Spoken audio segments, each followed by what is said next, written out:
오늘 하나님께서 우리에게 주시는 말씀은 요한복음 11장 1절에서 16절 말씀입니다.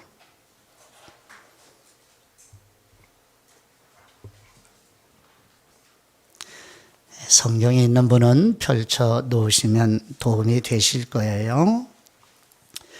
요한복음 11장 1절에서 16절 말씀, 신약성경 164페이지입니다. 하나님의 말씀을 봉독해 드립니다. 성령님을 온전히 의존하는 마음으로 귀 기울이십니다. 1절 말씀. 어떤 병자가 있으니 이는 마리아와 그 자매 마르다의 마을 베다니에 사는 나사로라. 이 마리아는 이의 향유를 주님께 붓고 머리털로 주님의 발을 닦던 사람이요 병든 나사로는 그의 오라버니더라. 이에 그 누이들이 예수님께 사람을 보내어 이르되 주님 보시옵소서, 사랑하시는 사람이 병들었나이다 하니 예수님께서 들으시고 이르시되 이 병은 죽을 병이 아니라 하나님의 영광을 위함이요 하나님의 아들이 이로 말미암아 영광을 받게 하려 함이라 하시더라. 예수님께서 본래 마르다와 그 동생과 나사로를 사랑하시더니 나사로가 병들었다 함을 들으시고 그 계시던 곳에 이틀을 더 유하시고 그 후에 제자들에게 이르시되 유대로 다시 가자 하시니 제자들이 말하되 랍비요 방금도 유대인들이 돌로 치려 하였는데 또 그리로 가시려 하나이까? 예수님께서 대답하시되 낮이 12시간이 아니냐? 사람이 낮에 다니면 이 세상의 빛을 보므로 실족하지 아니하고 밤에 다니면 빛이 그 사람 안에 없는 고로 실족하느니라. 이 말씀을 하신 후에 또 이르시되 우리 친구 나사로가 잠들었도다. 그러나 내가 깨우러 가노라. 제자들이 이르되 주님 잠들었으면 낫겠나이다 하더라. 예수님은 그의 죽음을 가리켜 말씀하신 것이나 그들은 잠들어 쉬는 것을 가리켜 말씀하신 줄 생각하는지라. 이에 예수님께서 밝히 이르시되 나사로가 죽었느니라. 내가 거기 있지 아니한 것을 너희를 위하여 기뻐하노니 이는 너희로 믿게 하려 함이라. 그러나 그에게로 가자 하시니 디두모라고도 하는 도마가 다른 제자들에게 말하되 우리도 주님과 함께 죽으러 가자 하니라. 아멘. 다 같이 한번 해볼까요? 아멘. 참 우리 많이 습관이 안 돼 있죠, 그죠? 예, 회복해야 할 영역입니다, 이 부분이. 예. 오늘 같이 나눌 말씀의 본문을 중심으로 해서 하나님 아버지의 마음, 첫 번째 시간입니다. 본문을 좀 더 깊은 이해를 도와드리기 위하여 이 본문의 뒷배경을 같이 잠깐만 살펴봅니다. 예수님의 공생애가 3년의 시간이 있어요. 근데 이 본문은 이제 공생의 마지막 3개월을 남겨놓고 베레아에서 사역을 하시는 중에 첫 번째로 일어난 이야기입니다. 역사적 배경에 어떤 뒤안길이 있는지 이제 요한복음의 말씀을 통해서 한번 찾아가 보죠. 요한복음 10장 22절 말씀에 보면 예루살렘에 수전절이 이르니 때는 겨울이라. 아멘. 수전절. 6월절은 많이 들었는데 수전절은 처음 들어보고 생소하실 거예요. 수전절은 무슨 절기이냐면 BC 164년경, 즉 예수님이 태어나기 164년 전에 예루살렘의 그 소중한 하나님을 예배하는 성전을 수리아 사람에 의해서 빼앗겨요. 그래서 수리아 사람들이 이 거룩한 하나님을 예비하는 예루살렘 성전에 제우스 신상을 세웁니다. 이방 신전을 세워요. 얼마나 이 하나님의 백성들의 마음이 통곡이 나오며 탄식하는지요. 그래서 그 당시에 마카비 혁명이 유대 나라에서 일어나요. 그래서 빼앗긴 성전을 다시 찾습니다. 그리고 우상신에게 신전에 더럽혀진 예루살렘 성전을 다시 정결하게 하는 일을 해요. 그날을 기념하는 절기가 수전절입니다. 이때가 태양력으로 11월에서 12월경이에요. 그때에 예수님이 예루살렘에 계실 때에 무슨 일이 일어났느냐면 요한복음 10장 31절 말씀에 유대인들이 다시 돌을 들어 예수님을 치려 하거늘, 예수님을 돌로 치려 해요. 죽이려 한단 말이죠. 그러자 예수님이 묻습니다. 32절. 예수님께서 대답하시되 내가 아버지로 말미암아 여러 가지 선한 일로 너희에게 보였거늘 그 중에 어떤 일로 나를 돌로 치려 하느냐. 선하신 하나님 아버지의 보내심을 받아 선하신 일만 행하신 예수님, 그런데 무슨 일 때문에 나를 돌로 쳐 죽이려 하느냐 반문합니다. 그러자 유대인들의 대답이 33절입니다. 유대인들이 대답하되 선한 일로 말미암아 우리가 너를 돌로 치려는 것이 아니라 신성모독으로 인함이니. 어떤 신성모독이요? 너 예수가 사람이 되어서 자칭 하나님이라 함이로라. 당시 사람들은 하나님이 보내서 오신 예수님을 단순히 사람으로만 생각해요. 그래서 예수님은 하나님이 보냄받은 하나님의 아들이시죠. 곧 하나님과 동등한 하나님이십니다. 그래서 아버지와 나는 하나다, 하나님이 내 아버지다 하니 그게 바로 신성모독이라는 죄를 누명을 씌워 돌로 치려 하고 있습니다.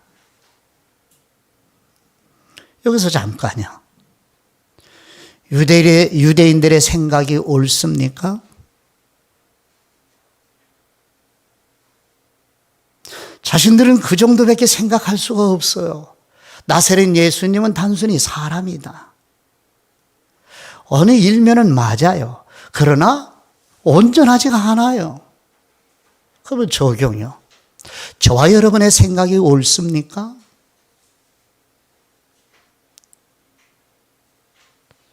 선지자를 통하여서 우리에게 말씀하셔요. 나의 생각은 너의 생각과 다르며 나의 길은 너의 길과 다르다고 여호와 하나님이 말씀하십니다.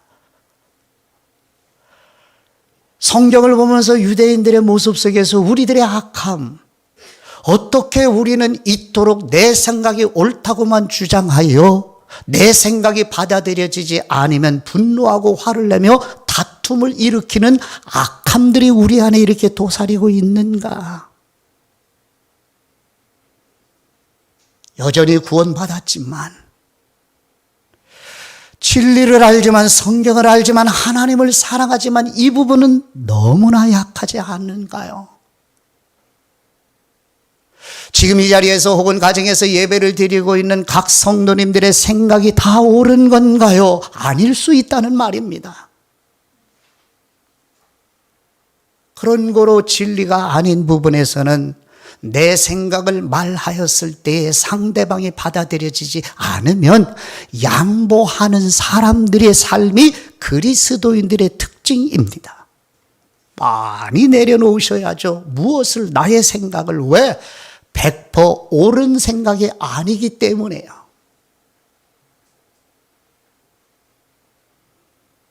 분노하며 다툼으로 반응하는 것이 아니라 속상함으로 반응하고 기분 나쁨으로 반응하고 다툼을 일으키는 악함으로 반응하는 것이 아닌, 기다리죠. 하나님이 우리를 기다리시지. 오래 참음이지요. 이것이 성도의 삶의 열매이지요. 포도나무에 접붙여진 가지가 맺는 열매입니다.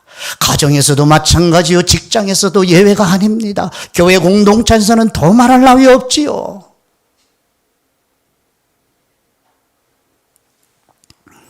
요한복음 10장 40절 말씀에 이렇게 예수님을 유대인들이 자신의 생각들만 주장하여 돌로 치려 하니 예수님이 어디로 가시는지요? 40절 다시 요단강 저편 요한이, 여기서 요한은 세례 요한입니다. 세례 요한이 처음으로 세례를 베푼던 곳에 가사 거기 거하시니, 세례 요한이 세례를 베풀던 곳은 베레아 지역입니다. 그래서 예수님이 지금 공생에 3개월을 남겨놓고 가신 곳은 세례받은 장소에서 약 4km 떨어진 지역에 베레아 베다바라라고 하는 장소에 가서서 그냥 죽음이 무서워서 피하신 것이 아니라 우리 오늘 읽은 본문 말씀에 사람이 낮에 다니면 빛이 있으므로 실족하지 아니한다. 그러면서 밤에 다니면 실족할 위험이 있다 하는 말씀이 이 부분이에요. 아직 아버지의 때가 아니라, 그래서 내가 유대 예루살렘으로 가도 죽지 않을 것이다 하고 가자라고 말씀을 하신 거예요. 아버지의 때가 아니라는 것을 그와 같은 방식으로 말씀하신 거예요. 이제 베레아 지역으로 이제 예수님이 잠깐 가셔서 3개월을 거기에서 가르치고 표적을 또 행하시고 사역을 하시게 돼요. 근데 베레아에 도착하자마자 무슨 일이 일어나요? 사람들이 심부름을 받아 왔어요, 예수님에게. 요한복음 11장 1절입니다. 어떤 병자가 있으니 이는 마리아와 그 자매 마르다의 마을 베다니에 사는 나사로라. 베다니, 유대 예루살렘 가까운 지역에 베다니라는 장소에 마리아, 마르다, 나사로가 살아요. 근데 거기에 나사로가 병이 들어 죽어가고 있어요. 그래서 마르다, 마리아가 사람을 예수님에게 보내요. 그럼 여기서요. 지금 통신수단이 발달되지 않았던 때지요. 그러면 예수님이 어디가 있는 줄 알아야 심부름꾼을 보낼 거 아니에요. 그렇죠? 그러면 베다니 동네에 살면서도 이 마리아, 마르다, 나사로는 예수님이 어디로 가는지 마음의 시선을 향한가요? 향하지 않았을까요? 예수님을 같이 함께 하지는 않아도 예수님이 어디로 이동하시는지를 알아야 보낼 거 아니겠어요? 이번에는 유대인들이 돌로 치려 하는 일을 잠시 피하여 베레아로 갔다는 이야기를 듣고 마음에 담아놓고 신부를 보낼 때 베레아로 가라고 보낸 거죠. 저와 여러분, 이 시간에 우리의 마음의 시선은 누구를 향하여 있습니까? 예배를 드리고 있는 우리의 마음의 시선은 누구를 향하여 있나요? 가정에서 예배를 드리고 계신 성도 여러분의 마음은 누구를 향하여 계십니까? 일상에서 가정생활, 직장생활, 학교생활의 분주한 삶의 여정 가운데 여러분의 마음의 향함은 어디로 향하여 있습니까? 마르다처럼, 나사로처럼 예수님을 향하여 있나요? 그렇게 되기를 축복합니다. 점진적으로.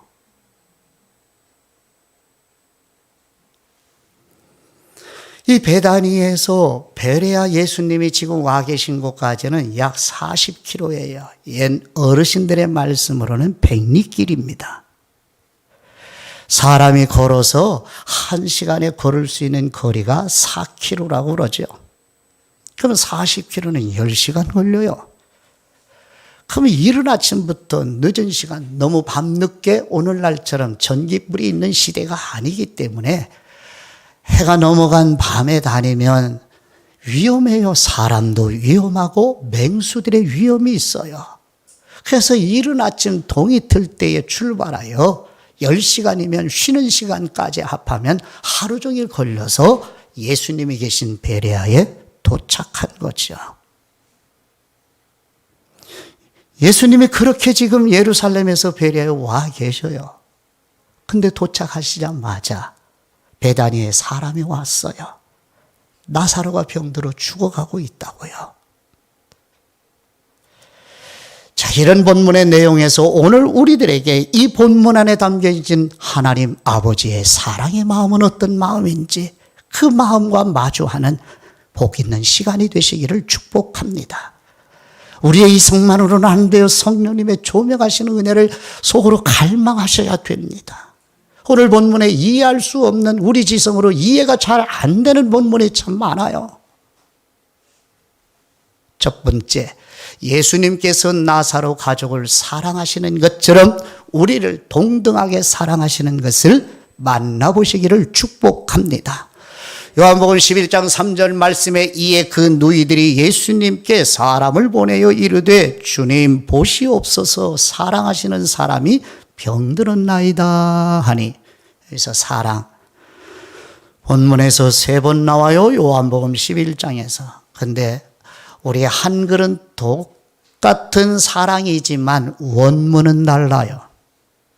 이 속에 담겨있는 메시지, 우리의 생명의 양식을 먹고 마시려 합니다.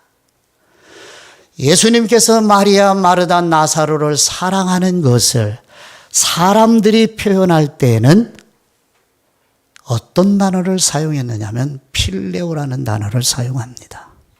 예수님이 마리아, 마르다, 나사로를 사랑하는 그 사랑을 어떻게 보느냐면 아주 친구처럼 깊은 친밀한 우정을 가지고 나사로, 마리아, 마르다의 가족과 그런 관계를 가지고 있는 모습을 보게 되는 거예요. 그래서 그 모습을 필레오로 표현을 합니다. 그래서 첫 번째 3절은 심부름꾼이 하는 말은 필레오 하는 사람이 병들어 죽어가고 있습니다. 근데 5절 말씀이요. 예수님께서 본래 마르다와 그 동생과 나사로를 사랑하시더니, 이건 누가 사랑하신 거예요? 하나님의 아들 예수님께서.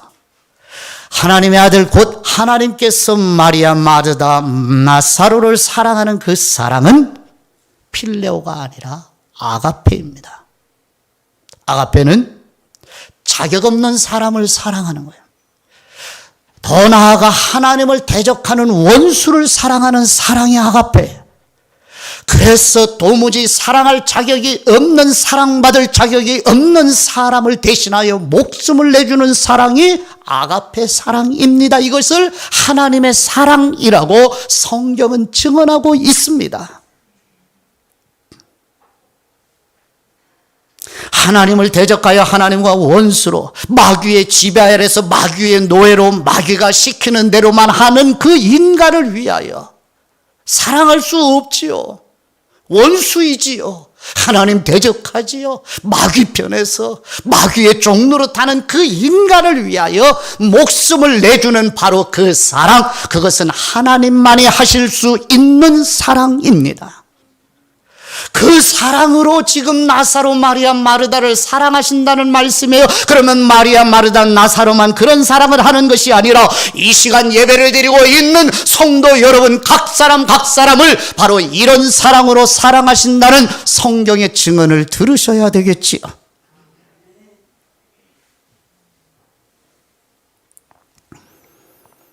동일하게 35절 말씀에 예수님께서 눈물을 흘리시더라. 36절 이에 유대인들이 말하되 보라 그를, 나사로를 예수님이 얼마나 사랑하였는가, 사람들의 표현입니다. 이때도 아가페가 아닌 필레오예요. 정리를 해드립니다. 하나님의 아들 예수님이 우리를 사랑하는 사랑은 아가페인데 사람들은 뭐라고 표현해요? 아가페의 수준을 모르니까, 이해를 못하니까, 이 사랑을 깨닫지를 못하니까 외워서 말은 해요. 아가페 말을 많이 들었어요. 아가페 알아, 이렇게 해요. 근데 경험은 안 돼요. 왜? 이 사랑은 우리의 지능지수로, 지성과 이성으로 이해할 수 있는 사랑이 결코 아니기 때문에요. 그러면 이 사랑을 어떻게 해? 그냥 모르는 대로 있어야 되나요? 하나님이 우리를 사랑한다는 그냥 사랑이 보통 사람의 보다 조금 수준 높은 사랑으로 우리를 사랑하는 그 정도인가요? 이 사랑을 우리의 지성으로 모르면 그냥 있어야 되나요? 어떻게 해야 이 사랑을 받아 누릴 수 있나요? 이 삶 속에서 구체적으로 이 아가페의 사랑, 하나님이 나를 사랑해, 예수 그리스도가 성령님이 나를 사랑해, 그 사랑을 어떻게 알고 그 사랑의 힘으로 어려운 시련 속에서 살아갈 수 있나요? 어떻게 해야 되나요?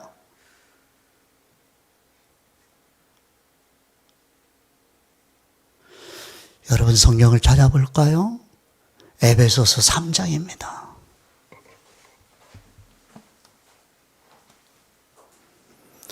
에베소서 3장 신약성경 313페이지입니다.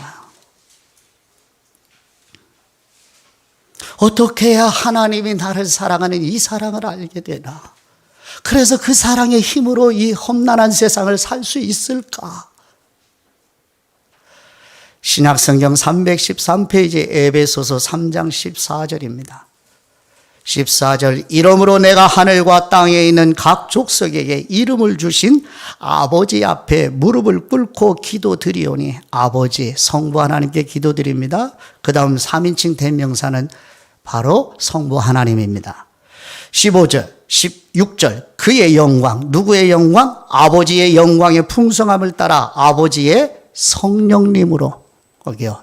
성령님으로 말미암아 너희 속사람을 능력으로 강건하게 하시오며 17절 믿음으로 말미암아 그리스도께서 너희 마음에 계시게 하시옵고 너희가 사랑 가운데서 뿌리가 박히고 터가 굳어져서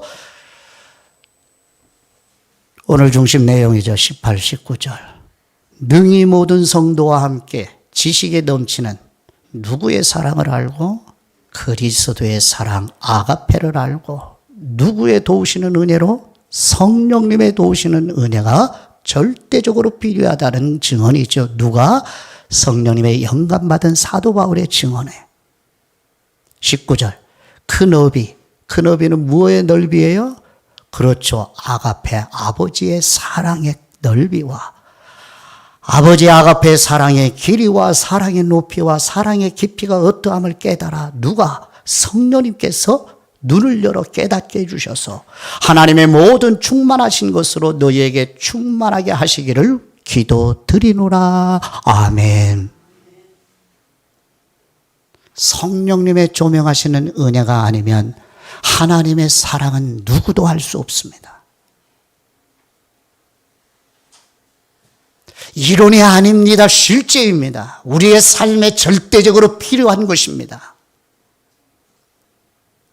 그러니 이 사랑을 모르는 유대인들은 뭐라고 해요? 심부름 온 사람이나 그리고 다른 사람들이 하는 얘기가 필레오로만 얘기하는 거예요. 왜? 거듭나지 않아서요. 아직 성령님이 내 주에 계시지 않기 때문에. 그럼 오늘날 우리도 마찬가지예요. 필레와 아가페는 이론으로 외워요. 그러나 성령님의 조명해 주시는 은혜로 눈이 열리지 않으면 이 사랑은 결코 알 수가 없어요. 이미 사랑을 경험을 했어요. 그러나 지속적으로 끊임없이 이 땅에 사는 동안 아니 천국에 가서도 이 사랑은 변함이 없습니다. 이 사랑은 천국에 가서도 지속되죠.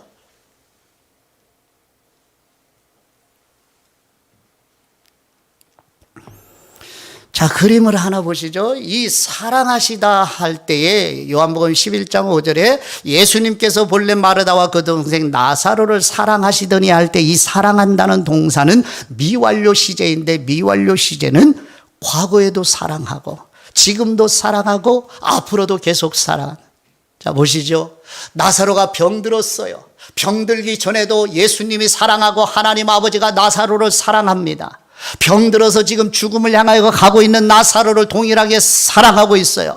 그러나 나사로의 숨이 끊어졌어요. 그 동생의 죽음 앞에서 통곡하고 있는 마르다 마리아를 지속적으로 동일하게 아니 더 나아가 나사로가 죽었지만 죽은 나사로를 변함없이 사랑하고 계신 이 사랑으로, 사랑하는 성도 여러분, 한 사람 한 사람을 과거의 슬픔이든 여러분이 지금 평안하든 기쁨이든 여러분이 실패하고 낙심하여 절망하고 눈물 짓고 있는 순간에도 동일한 크기로 사랑하고 계십니다. 하나님에게 순종할 때도 우리를 사랑할 뿐만 아니라 우리를 실수하고 우리 스스로가 실패해도 하나님은 사랑합니다. 동일한 크기로. 그러나 이렇게 사랑한다고 마음대로 살으라는 뜻은 결코 아닙니다.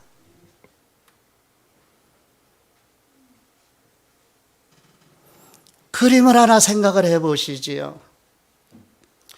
나사로를 예루살렘 베다니에 있는 이 나사로, 마리아, 마르다를 사랑합니다. 지금 베다니에 있어요. 그 부근에 같이 계시다가 이 가족을 사랑하는 예수님이 누구 때문에? 돌로 치려는 유대인들 때문에 베레아로 한 100리길을 걸어가셨어요. 자, 보시죠. 나사로를 사랑하는 예수님이 계셔요.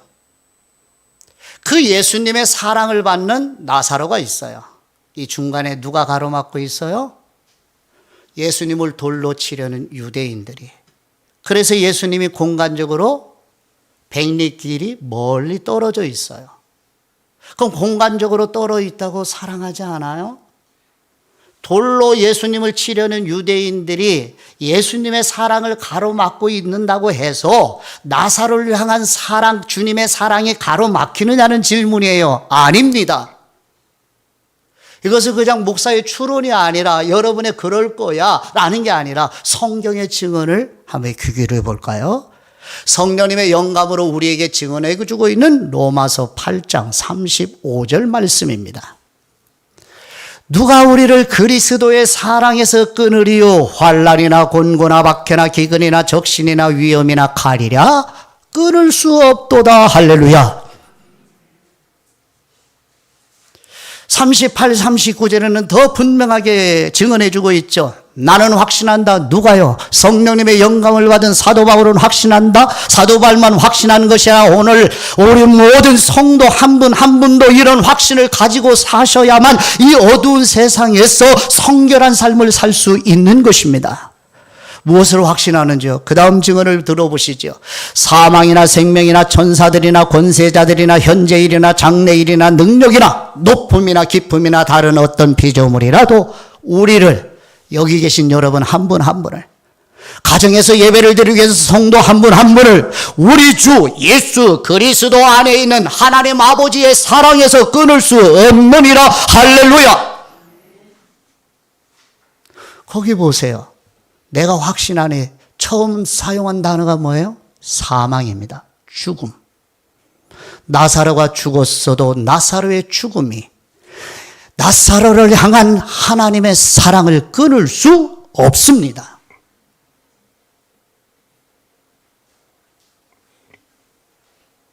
이 사랑은 성령님의 조명해 주는 은혜로 눈이 열려야만 됩니다.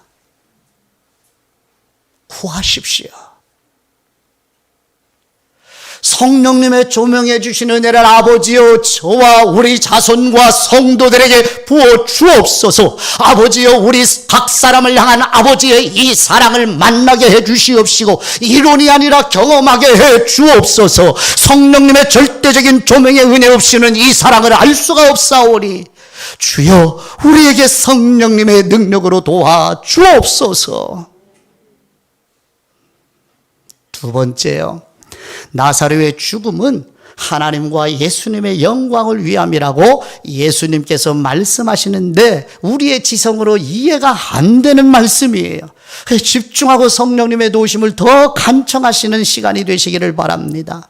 요한복음 11장 3절 이에 그 누이들이 예수님께 사람을 보내어 이르되 주님 보시옵소서 사랑하시는 사람이 병들었나이다. 이 병들었다는 표현은 무슨 뜻이냐면 병들어 죽음을 향하고 있습니다. 사람들이 나사로를 보고 하는 얘기가 나사로가 지금 병들어 죽음을 향하고 있습니다. 죽음이 종착점이에요. 사람들은 생각이. 죽음이 마지막, 끝이라고 여겨요. 예수님이 어떻게 말씀하시는지 보실까요? 4절.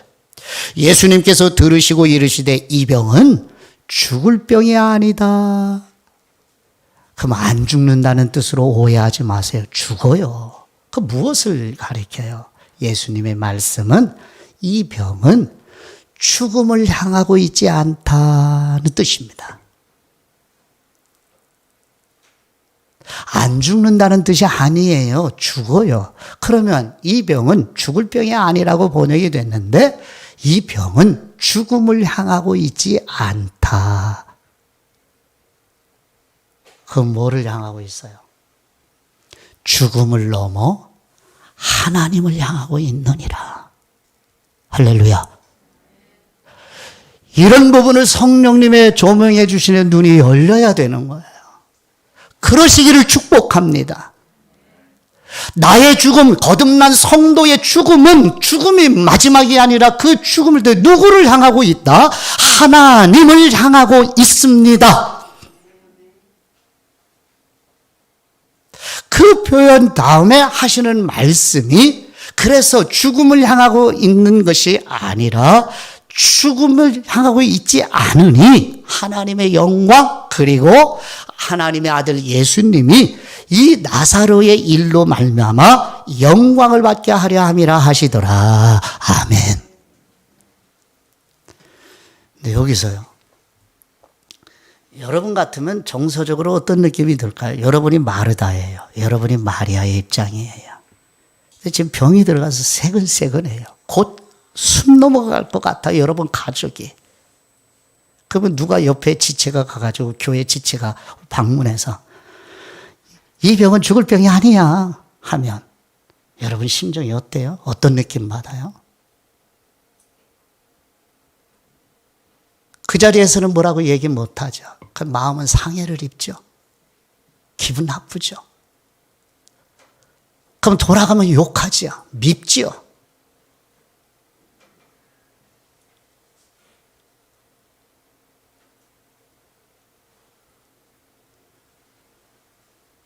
그러면 예수님께서 이렇게 말씀해요. 이 병은 죽음을 향하고 있는 병이 아니야. 하나님을 영광을 위해서 예수 그리스도의 이름이 영예롭게 되기 위해서. 이 무슨 뜻이에요? 지금 사람들은 예수님이 하나님이 보내신 분이 아니라고 지금 생각하고 있잖아요. 그러니까 나사로의 죽은 일을 가지고 이 나사로를 다시 살린 일을 통해서 무엇을 하고자 하는 거예요? 결론적으로 죽은 사람을 다시 살리는 분은 누구만이 하셔요? 그렇죠. 전능하신 하나님만이 하실 수 있습니다. 그러면 이 나사로를 다시 살리는 일을 통해서 사람들은 지금 사람으로만 생각해요. 하나님이 보내신 하나님으로 인정하지 않아요. 근데 이 나사로를 다시 살리는 일을 통해서 그걸 증언해 주시고자 하는 거예요. 누가? 예수님이.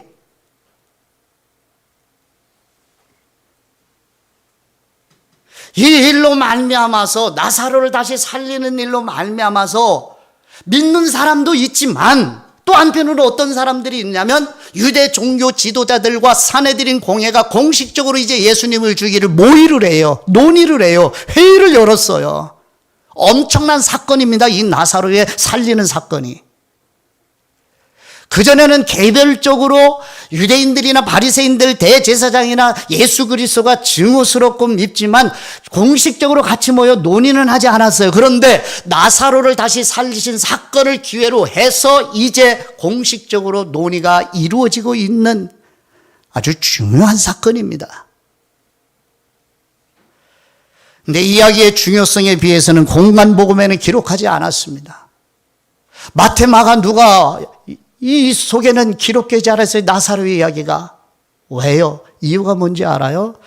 요한복음 12장 다음 장에 하면 10절 말씀에 누구까지 죽이려고 그래요? 유대 종교 지도자들이 예수님이 다시 살리신 나사로까지 죽이려고 그래요. 그럼 나사로를 보호해야 돼요? 보호하지 않아야 돼요? 성경을 기록하는 분들이 보호해야죠. 그럼 어디로 피신했을까요? 안 피신했을까요? 피신했어요. 그러면 마태, 마가, 누가가 공간복음서를 기록했을 때 나사로의 이야기를 쓸 수가 없었던 거예요. 누구만? 마지막 사도 예수님이 승천하시고 약 6, 70년 지난 후 AD 90년, 100년 사이에 이 나사로의 이야기를 사도 요한이 마지막 고난복음이 기록하지 않은 이 나사로의 이야기를 요한복음에 기록하고 있어요.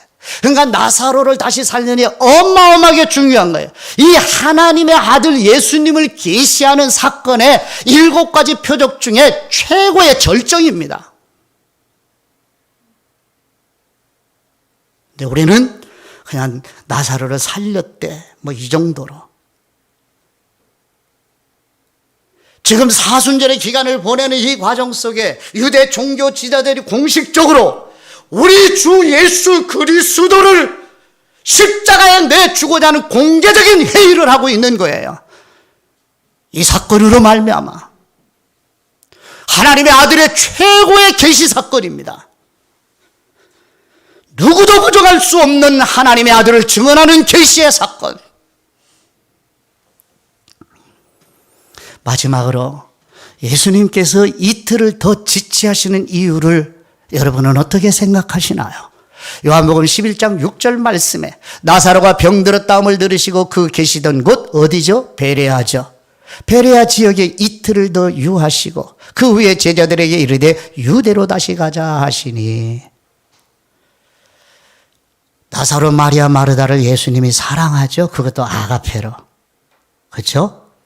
그러면 예수님이 사랑하시면 나사로가 병들어 죽어가고 있다는 이야기를 들으면 지체해야 돼요? 즉시 가셔야 돼요? 우리 생각에 어떻게 해야죠? 듣자마자, 소식을 듣자마자 빨리 가셔야 돼요? 아니면 이렇게 이틀씩이나 지체하셔야 돼요? 지난 목요일 날 초등학교 아이들과 함께 이 본문, 지금 똑같은 본문이에요. 요한복음 11장 1절에서 16절까지 한 번 읽었어요. 그때 아이가 이런 질문에, 목사님, 왜? 초등학교 4학년 얘기예요. 나사로는 무슨 병에 걸렸어요? 무슨 병이죠? 무슨 병입니까, 나사로는? 무슨 병이에요? 궁금하죠? 대답해 드릴까요? 모릅니다. 여러분 교회 학교 선생님이나 여러분 신앙의 선배들이나 지부를 맡은 분들이 지체들이 혹 성경을 대해서 물을 때에 분명히 대답을 할 수 없는 부분을 질문할 수 있죠. 이때 어떻게 해야 돼요? 정직하게 대답해야 돼요.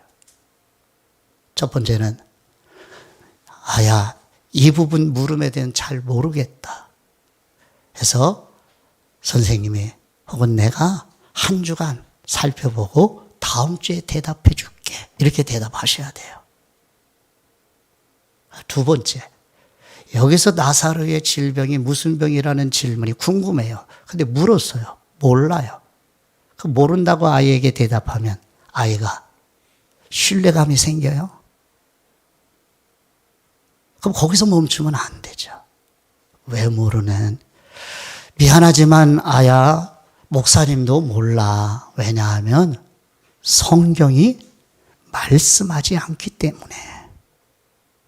성경이 말씀하지 않기 때문에. 그러나 궁금하다. 그러나 성경이 말씀하지 않아서 모른다 라고 정직하게 대답하는 자녀들을 키우는 부모도 일하셔야 되고, 교회 안에서 지체들 간에 이런 이야기로 정직해야 됩니다.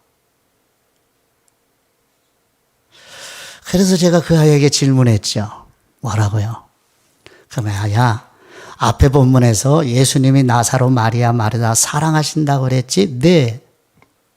그럼 사랑하시는 나사로가 병들었다는 소식을 들었으면 빨리 가야 돼? 지체해야 돼? 했더니 여러분 대답 뭐예요? 그렇죠. 그 아이 똑같아요. 빨리 가야죠. 그래서 질문했죠, 다시. 아가야, 그러면 왜 이틀을 지체했다고 말씀하셨을까? 했더니 이 초등학교 4학년 아이의 대답이, 지금 본문이 우리 놓쳤죠? 잘 모르죠? 우리가 읽은 요한복음 11장 15절로 대답을 합니다. 뭐라고요? 믿게 하려고요, 목사님. 믿게 하려고요. 한 번 읽었어요, 단 한 번. 한 번 읽어도 초등학교 아이지만 성경을 이렇게 집중해서 읽어요. 성도 여러분, 어르신 여러분, 젊은 청년 여러분, 마음 없이 생각 없이 읽는 게 아니라 더듬더듬 읽어도 성경 한마디 한마디를 마음을 다해서 집중해서 진지한 마음으로 읽는 아이가 우리를 가르치고 있지 않나요?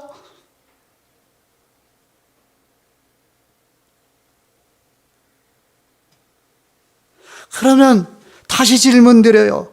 예수님은 지금 나사로 사랑하시죠? 근데 병이 들어 죽어가고 있다는 기별을 들었는데 왜 이틀을 더 계시는지요? 이유가 뭐예요? 앞에서 본문에서 말씀하죠. 하나님 영광, 예수 그리스도의 이름이 영예롭게 되기를 위하여. 이게 무슨 뜻인가요?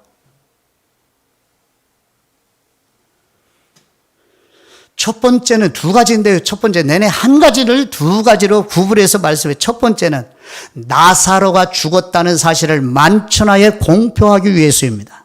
나사로는 죽은 것이 확실하다. 병드는 상태로 있는 것이 아니라 나사로는 죽었다. 그러면 마르다 마리아의 입장에서는 이게 참 너무 황당한 일이죠. 수용할 수 없는 말씀이잖아요. 죽기까지 기다리다니, 세상에 우리를 사랑한다면서, 우리 가정을 사랑한다면서 어찌 이럴 수가 있어. 죽기까지 기다리다니, 죽기 전에 와서 고쳐주고 살려줘야지. 이게 우리들의 수준이죠. 앞에서 말씀드렸어요. 이 일을 통하여 예수님이 하나님이 보내신 하나님의 아들, 하나님이시라는 걸 증언해야 돼요. 그러면 하나님만이 하실 수 있는 일을 하셔야 돼요. 그 일이 죽은 자를 살리는 일, 바로 전능하신 하나님만이 하시는 일. 그러면 나사로가 죽어야지요. 마르다 마리아에게는 야속한 이야기로 들리지만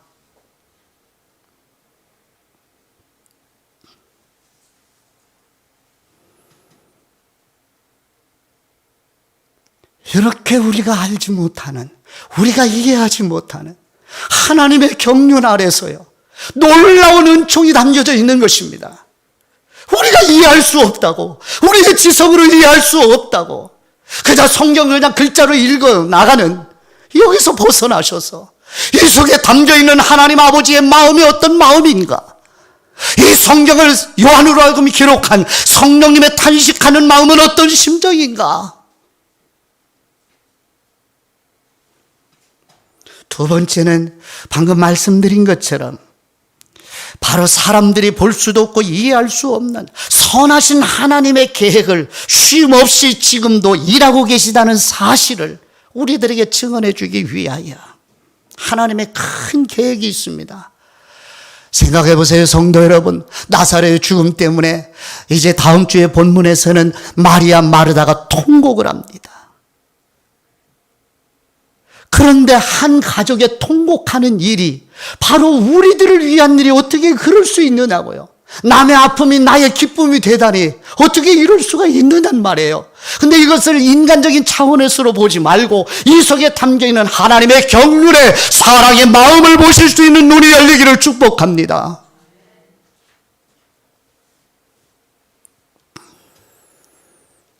요한복음 11장 15절, 조금 전에 아이가 대답했다는 말씀이에요.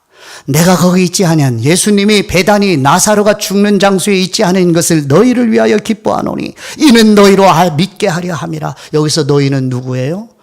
너희는 누구예요?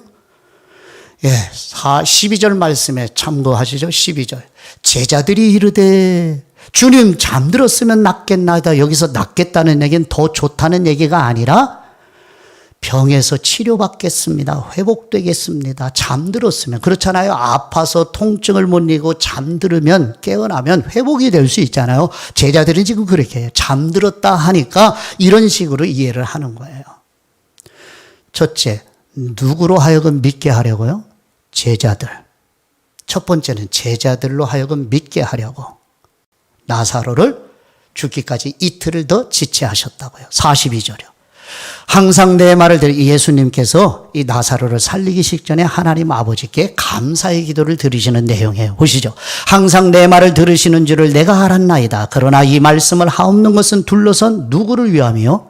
무리, 많은 사람을 위해서. 많은 제자들과 두 번째는 많은 사람을 위하여. 곧 아버지께서 나를 보내신 것을 그들로 뭐하게 하려고? 믿게 하시려고. 그러면 제자들과 그 당시에 있었던 사람들만 해당돼요? 아니죠. 성령님이 성경의 영감으로 이렇게 요한을 하면 기록을 남겨준 것은 지금 이 순간 예배드리고 있는 가정에서 예배를 드리거나 예배당에서 예배를 드리는 모든 성도 각 사람을 위하여 지금 예수님은 베레아에서 이틀을 더 유하시고 나사로가 죽기를 기다리신 거예요. 그러면 적용이요. 이렇게 나사로의 죽음으로 마리아 마르다가 통곡을 합니다. 이제 다음 주 본문에. 슬퍼요. 얼마나 절망이에요. 그토록 사랑하던 동생의 죽음에. 근데 이 세 가족의 눈물, 탄식, 통곡, 아픔, 고통이 당시 제자들의 믿음을 도와주기 위하여 수변에 술러쓴 많은 사람들의 믿음을 도와주기 위하여 오늘 우리들의 믿음을 도와주기 위하여 한 가족이 울고 있었단 말이에요. 2000년 전에. 그러면 지금 저와 여러분이 겪는 희생과 고통과 아픔과 슬픔과 눈물과 실패와 좌절과 절망이 훗날의 다음 세대를 세우기 위한 것이 될 수도 있지 않아요? 그래서 울 수 있지 않아요? 그래서 통곡할 수 있잖아요. 지금 이 순간 성도 여러분, 나의 희생으로, 나의 눈물로, 나의 통곡으로 다음 세대가 믿음 안에 견고히 세워질 수 있도록 하나님이 선한 일을 하고 계시다면 할 수 있지 않습니까? 언제까지 우리 모두는 이렇게 나의 슬픔을 끌어안고 괴로워만 하고 포기하고 주저앉아 있는 마치 철없는 어린아이처럼 살겠습니까? 이제는 끝내셔야 하지 않습니까?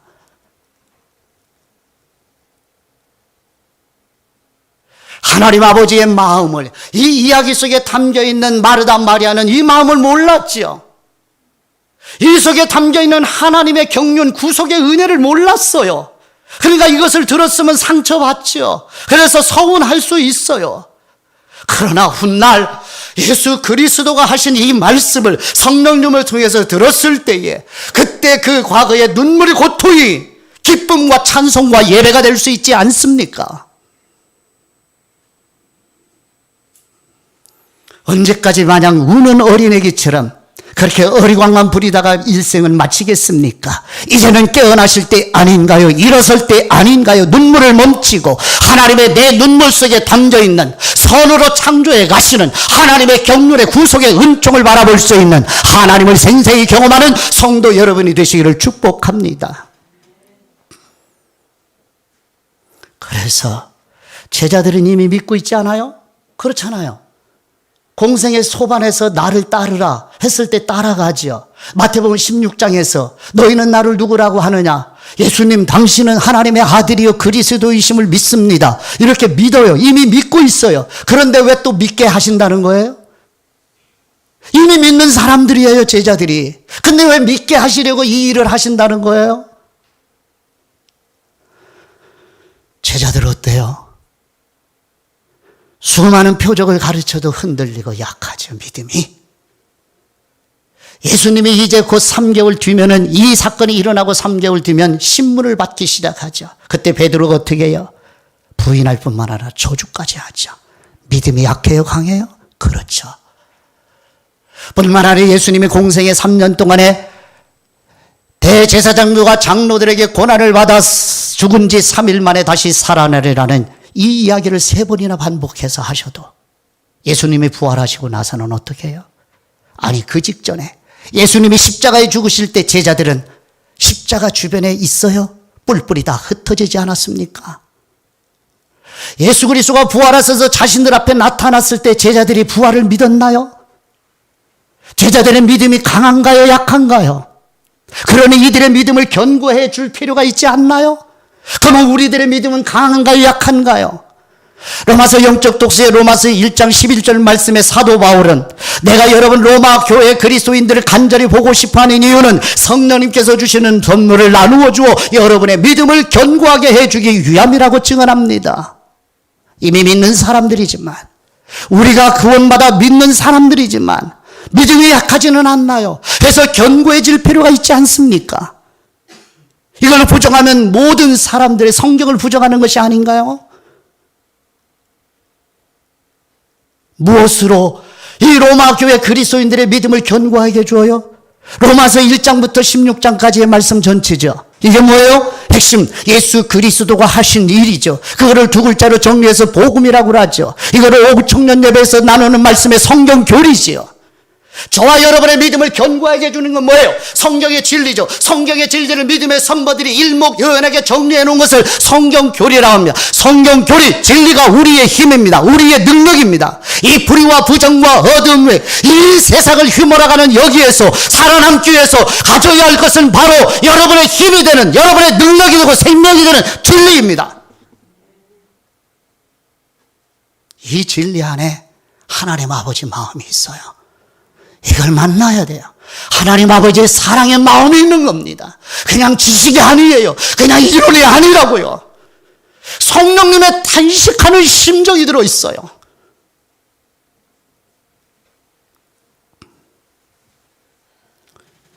그래서 예수님께서 부활하셨음에도 제자들이 믿지 못하는 그들, 그래서 사도 요한이 왜 이 나사로의 이 표적 7번째 마지막으로 기억했나요? 그렇죠. 요한복음 20장 30절 31절 예수님께서 제자들 앞에서 이 책 요한복음에 기록되지 아니한 다른 표적도 많이 행하셨으나 31절 오직 이것 7가지 표적 마지막은 나사로를 살리신 이를 기록한 이유는 너희로 제자들, 많은 당시 사람들, 그리고 오늘 저와 여러분, 우리 자손들, 예수님이 하나님의 아들이심을 믿게 하고 예수님이 그리스도, 선지자, 왕, 대제사장으로 속죄사역을 완성하신 그리스도 구원자로 믿게 하여 생명을 얻게 하기 위함이라고 가르쳐주고 있습니다.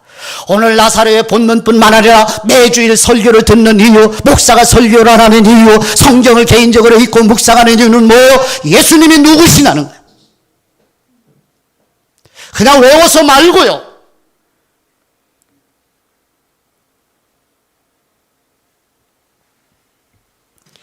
성경의 단어마다 이렇게 하나님 아버지의 마음이 담기지 않은 단어는 없습니다.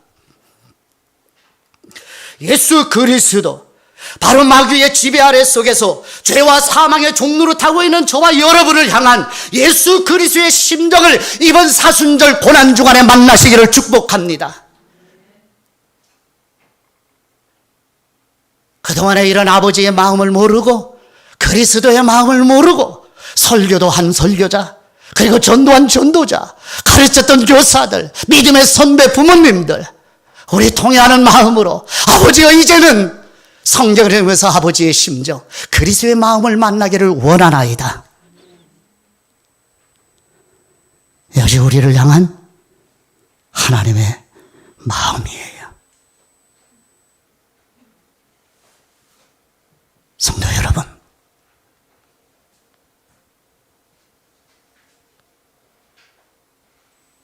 죽기 전에도 사랑했던 그만큼의 사랑으로 병들어 죽어가 고통을 겪고 있는 그 순간에도 동일한 사랑으로 안에 죽어서 몸과 영이 분리된 상태 속에서도 동일하게 사랑하시는 큰 사랑, 그 동생의 죽음 앞에 통곡하고 있는 마르다 마리아를 사랑하는 그 사랑이 여러분 한 사람 한 사람을 동일하게 사랑하십니다.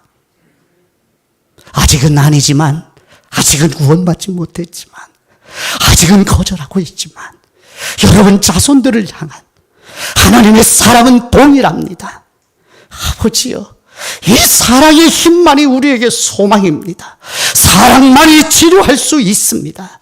사랑만이 구제불능의 인간을 회복할 수 있나이다. 아버지여, 이 사랑을 먹고 마시며 살다가 아버지께 가기를 원합니다. 함께 기도드리겠습니다.